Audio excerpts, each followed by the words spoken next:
اعوذ باللہ من الشیطان الرجیم بسم اللہ الرحمن الرحیم الحمد للہ الذی جعل کمال دینہ وتمام نعمتہ بولایت علی بن ابی طالب علیہ السلام والصلاۃ والسلام علی سید الانبیاء المرسلین وعلی الطیبین الطاہرین المعصومین اما بعد فقد قال امیر المؤمنین علی بن ابی طالب علیہ السلام بسم اللہ الرحمن الرحیم وإن اللہ سبحانہ لم يعز أحدا بمثل هذا القرآن فإنه حبل الله المتين وسببه الأمين وفيه ربيع القلب ونابع العلم وما للقلب جلاء غيره. ناظرین قدر سامعین محترم، السلام علیکم ورحمۃ اللہ. درس نہج البلاغہ کا خطبہ نمبر 190 کا حصہ دوم آپ حضرات کی بارگاہ میں حاضر ہے. گزشتہ درس میں نے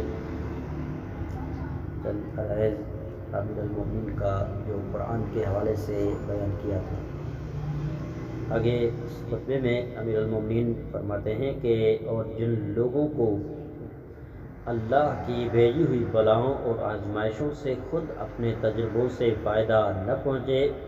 اسے پھر کسی بھی نصیحت سے فائدہ نہیں پہنچ سکتا. مذکورہ تجربات کر کے اپنے لیے مسائل گھڑنے والے کو خود اپنے سامنے سے نقائص نظر آئیں گے، یہاں تک کہ وہ اپنے انکار والے مسائل میں یہ تمیز کر لے گا کہ اس نے کہاں کہاں معرفت کا انکار کیا اور کہاں کہاں منکرات کو اختیار کر لیا. چنانچہ سارے انسان در حقیقت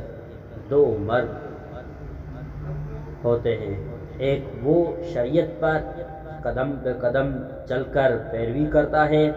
اور دوسرا جو نئے نئے مسائل گھڑ کر دینی مسائل کہہ کر رائد کرتا ہے. اس کے پاس نہ اللہ کی طرف سے کوئی سنت برہان و ثبوت ہوتا ہے اور نہ حجت و دلائل کی روشنی ہوتی ہے.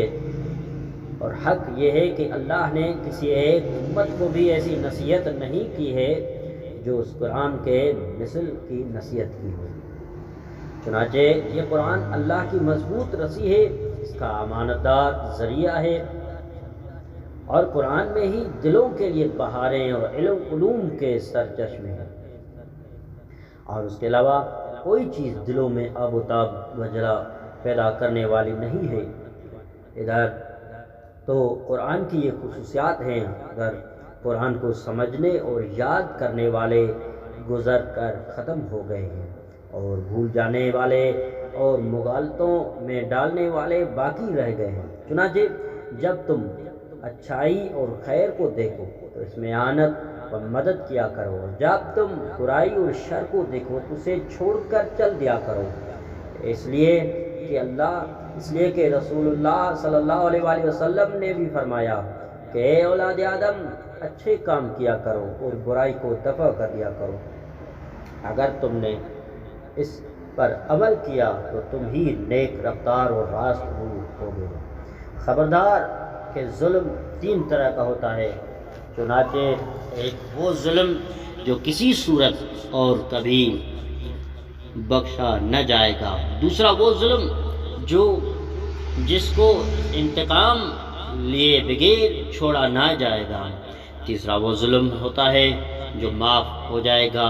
اور اس پر مطالبہ نہ ہوگا. لہذا ہرگز معاف نہ ہونے والا ظلم اللہ کا شریک ماننا ہے. اللہ پاک نے فرمایا اگر اللہ کے ساتھ شریک مانا جائے تو اللہ اسے نہ بخشے گا، اس کے علاوہ اللہ جو چاہے گا بخش دے گا. وہ ظلم جو بخش دیا جائے گا وہ ہے جو کوئی اپنی ذات پر کوئی برا عمل کرتا ہے اور ظاہر ہے کہ خود اپنے اوپر مطالبہ بھی نہیں کیا جاتا. رہ گیا وہ ظلم جس کو انتقام کے بغیر نہ چھوڑا جائے گا، وہ ظلم ہے جو بندے آپس میں ایک دوسرے پر کرتے ہیں. کوئی چھریوں سے زخمی نہیں کرنا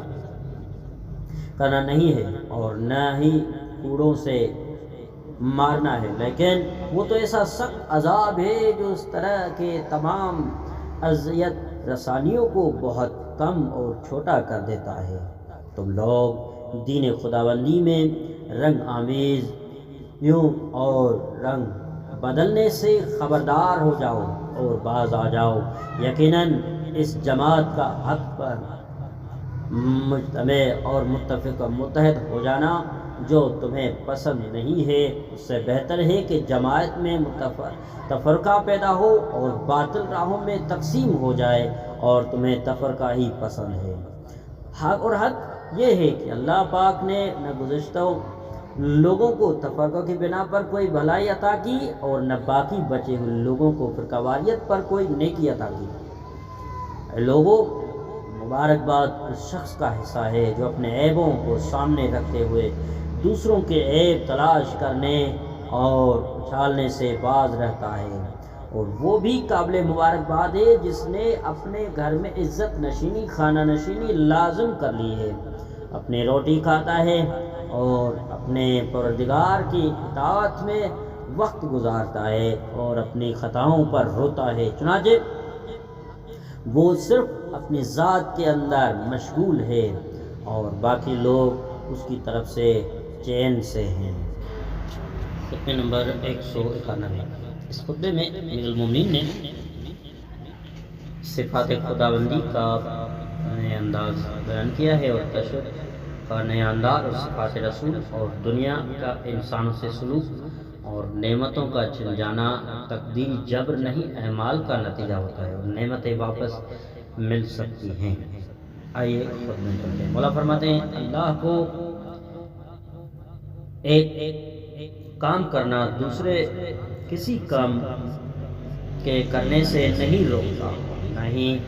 زمانے کے تغیرات اس میں تبدیلی کر سکتی ہے، نہ کوئی جگہ اس کا احاطہ کر سکتی ہے، اور نہ ہی زبانوں سے اس کی حقیقی صفات بیان ہو سکتی ہے، اور اس سے نہ تو پانی کے قطرات پوشیدہ رہ سکتے ہیں اور نہ آسمان کے ستارے چھپے رہ سکتے ہیں، نہ ہواؤں میں واقع ہونے والے جھگڑا اجل ہو سکتا ہے، اور وہ آواز بھی پوشیدہ نہیں رہتی جو چونٹی کے چکنے پتھر پر چلنے سے پیدا ہوتی ہے۔ ننھی چونٹیوں کا اندھیری راتوں میں ٹھکانہ بھی اس سے غائب نہیں رہتا، وہ پتوں کے گرنے کی جگہ کا بھی علم رکھتا ہے اور آنکھوں کے چوری اشاروں پر بھی مطلع رہتا ہے، اور میں شہادت دیتا ہوں کہ اللہ کے علاوہ اور کوئی قابل عبادت نہیں ہے اور کوئی اس کے ہم پلے اور برابر نہیں ہے، اس کی ذات میں کوئی شک بھی نہیں ہے، اور اس کے دین کو چھپایا جا سکتا ہے اور نہ ہی اس کی تخلیق اور کائنات کے انتظام سے انکار ہو سکتا ہے۔ میری شہادت اس شخص کی مانند ہے جس کی نیت سچائی کے حامل ہے، جس کا باطن پاکیزہ ہے، جس کا یقین خالص ہے اور جس کے اعمال کا پلہ بھاری نہیں۔ اور میں شہادت دیتا ہوں کہ محمد صلی اللہ علیہ وآلہ وسلم اللہ کے بندے اور اس کے رسول ہیں، تمام مخلوقات میں سے منتخب اور بزرگ ہیں، اور اللہ کے متعلق تمام حقائق کی تشریح کرنے میں بزرگ تر ہے، اور اللہ نے انہیں اپنی بہترین کرامات اور معجزات کے لیے مخصوص فرمایا ہے اور اپنے تمام رسالتوں کی بزرگیوں اور نفع رسانیوں کے لیے مصطفیٰ یعنی منتخب بنایا، اور انہی کے ذریعے سے ہدایت اور فلاح کے نشانات واضح کیے ہیں اور گمراہی و تاریکی کو روشنی میں لایا ہے۔ اے لوگوں، دنیا ان کو فریب میں مبتلا کرتی ہے جو اس کی طرف آرزو لے کر بڑھتے ہیں اور اس پر اعتماد و بھروسہ کرتے ہیں، اور ان لوگوں سے کنجوسی نہیں کرتی جو اس پر فریفتہ ہو کر اس سے خواہشیں وابستہ کر لیتے ہیں، اور جو اس پر غلبہ حاصل کرنا چاہتا ہے اس پر قابو پا لیتے ہیں۔ قسم خدا ایسی کوئی قوم گزری ہی نہیں کہ جس کے پاس نعمتوں کی فراوانی اور زندگی کے ساری مسرتیں اور آسودہ حالی تھی، پھر ان سے وہ سب کچھ زائل ہو گیا تھا، تو وہ ان لوگوں ان گناہوں کے سبب زائل ہوا تھا جو برابر کرتے رہے تھے۔ خواہ ایسا نہیں ہوا تھا، اس لیے کہ اللہ اپنے بندوں پر ظلم کرنے والا نہیں ہے، اور اگر لوگ اس وقت جب ان پر مصائب کا ہجوم ہو رہا ہے، ان کے نعمتوں سے زائل ہو رہے ہیں، اور سچی نیتوں کے ساتھ اللہ کے سامنے فریاد کریں، تہ دل سے اپنے پروردگار سے ملتے ہوئے، تو ضروری ہے کہ اللہ وہ نعمتیں واپس دے دے گا اور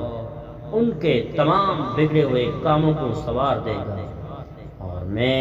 تمہارے متعلق یہ خدشہ رکھتا ہوں کہ کہیں تم لوگ بھی پھر فطرت میں نہ پڑ جاؤ، یعنی زمانے جاہلیت میں نہ جاؤ۔ اور یہ اندیشہ اس لیے ہے کہ ماضی میں تمہاری طرف سے ایسے معاملات کا ظہور ہوا جن میں تمہارا میلان طبع فطرت ہی کی طرف تھا، اور اس وقت تم لوگ میرے نزدیک مذمت کے قابل تھے، اور اگر تمہاری اچھی روش دوبارہ واپس آ گئی تو بلا شبہ تم اچھے اور نیک لوگ بن سکتے ہو، اور مجھ پر تو اور کوئی چیز واجب نہیں ہے سوائے کوشش کرنے کی، اور اگر میں چاہتا تو کہہ ڈالتا تو ضرور کہہ دیا ہوتا۔ اب تو دعا ہے کہ جو کچھ گزر گیا اللہ اسے نظر انداز کرے۔ والسلام علیکم ورحمۃ اللہ وبرکاتہ۔